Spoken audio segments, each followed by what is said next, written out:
It began with a single deafening crack that shattered a quiet Saturday night in Naples, Florida. One bullet, one heartbeat, and the legacy of TV's toughest bounty hunter changed forever. Duane "Dog" Chapman's 13-year-old grandson was suddenly gone, and the one who fired the fatal shot was the boy's own father. But how did a family so steeped in law and order let tragedy slip through a chambered round? Stay with me, because every detail you think you know hides a twist that nobody saw coming. The simple as fishing have been on by dadlined sectors were the process unwality of the cation. Some brood on, you should not add a TV. Add a TV is cried by dadlined sectors. I'm cocking a cap and vardaming to me check. Of course, as I'm real-time, davline and join the process with all the same breaks. Anthony Zecca should have been packing fishing gear for a Gulfside sunrise. Instead, moments after 8 o'clock, he lay on the living room carpet bleeding out, while his father, Gregory, tried to press life back into his chest. Police logs say Gregory was relocating his Sig Sauer handgun from a nightstand to a keypad lockbox. Standard dad duty before bedtime. The magazine came out, the chamber didn't clear, and then Anthony brushed his father's arm for a quick high five. The trigger met a fingertip, the round met Anthony, and a 911 operator answered to the sound of a man begging time to turn backward. But here's where it gets even harder to swallow. Gregory wasn't some reckless gun nut.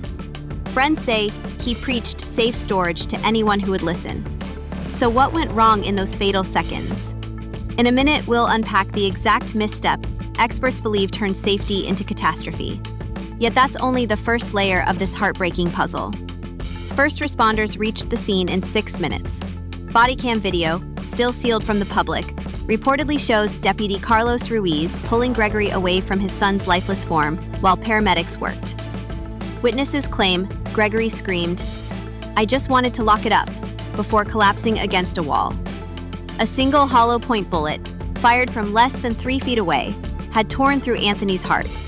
Paramedics tried 2 rounds of epinephrine, but at 8:27 p.m., the boy was declared dead. Now you'd think those facts alone would guarantee criminal charges. But Florida law draws a razor-thin line between accident and negligence. In a moment, we'll reveal the 3 legal routes prosecutors are weighing, and why each outcome could ignite a national gun safety firestorm. News traveled faster than grief.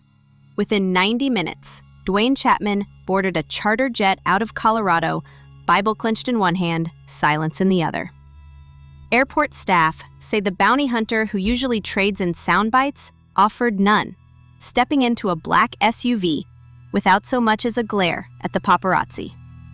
Hours later, he and wife Francie released a 29-word statement calling the death incomprehensible and begging for privacy. Yet for a man who's chronicled arrests, funerals, and even his wife Beth's cancer battle on camera, this time he barred the gates. Why does the reality TV veteran suddenly shun the spotlight? Stick around, because a deep dive into Dog's past tragedies reveals exactly why this silence might be his loudest message yet. Gregory Zecca wasn't built for headlines. He runs a marine repair shop, coaches Little League, and owns a spotless legal record, except for a 2018 speeding ticket. He passed a voluntary gun safety course and preaches mag out, slide clear to fellow boaters. Yet he forgot his own mantra on July 19th. Firearms instructors hammer one truth: a gun is never unloaded until you rack that slide, check manually, and visually verify. Gregory removed the magazine and assumed the chamber was empty. Call it complacency, call it a split-second lapse. Either way, an extra round and 5 pounds of trigger pressure transformed a safety routine into an irreversible nightmare. Still, prosecutors hesitate. There were no drugs, no alcohol, no prior warnings. Charge a grieving father and risk public sympathy. Decline charges and risk fueling outrage.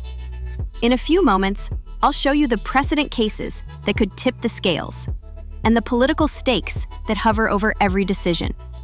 Online fury erupted before the medical examiner's ink dried. #GunSafetyNow trended beside #PrayForDog. Fans posted Christmas special clips of Anthony decorating cookies, while activists flooded timelines with child firearm fatality statistics.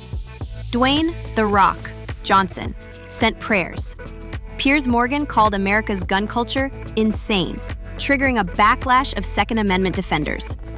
Amid the noise, Beth Chapman's daughter Bonnie pleaded, "Stop weaponizing my family's pain." Yet social media storms don't die quietly, and network executives know it.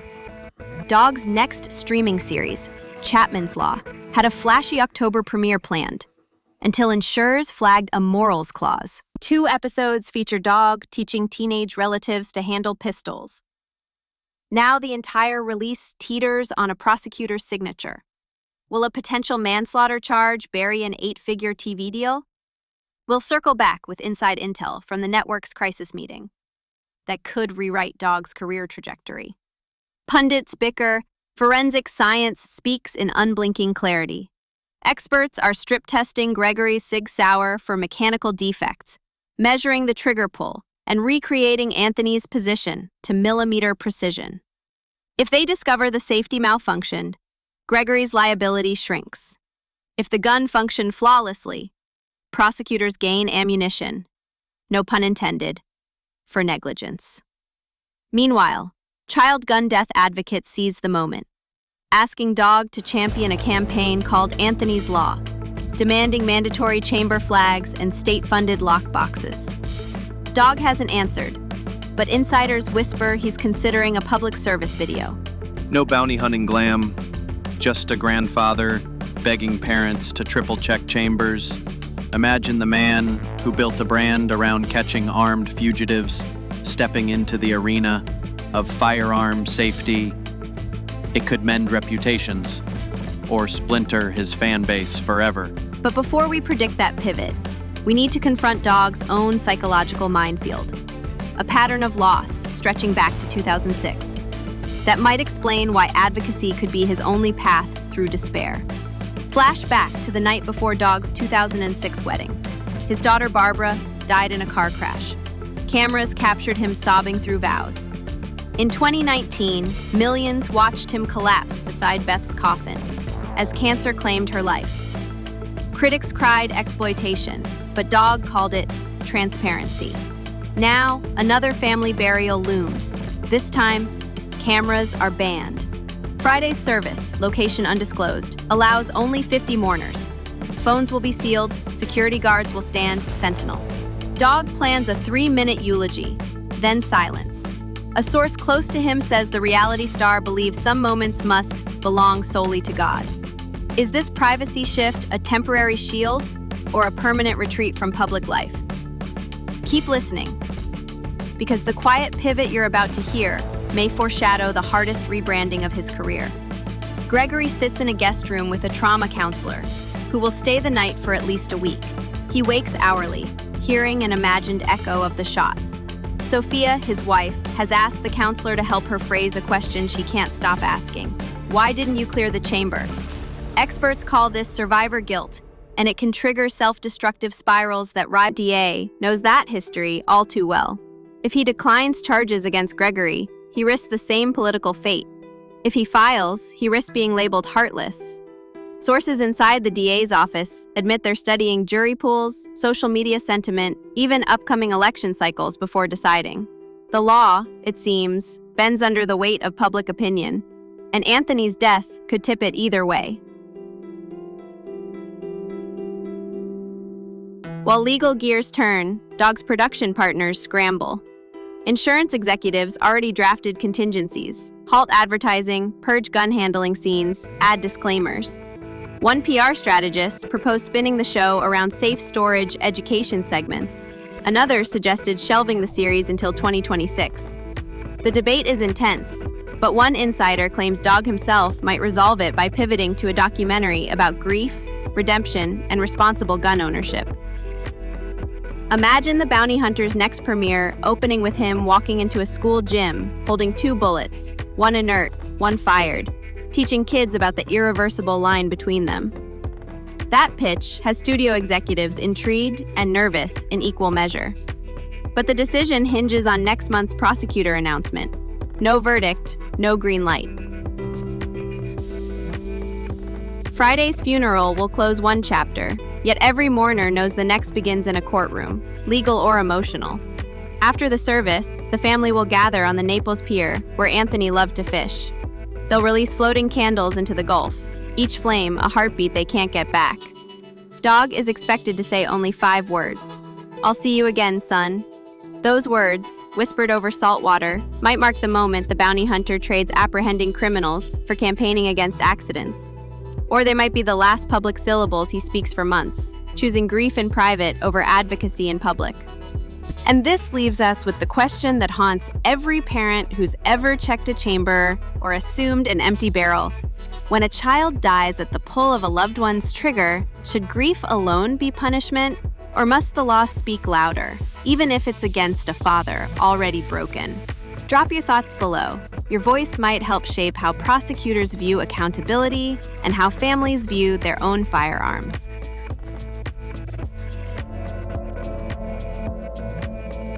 Quick pause. Feel that?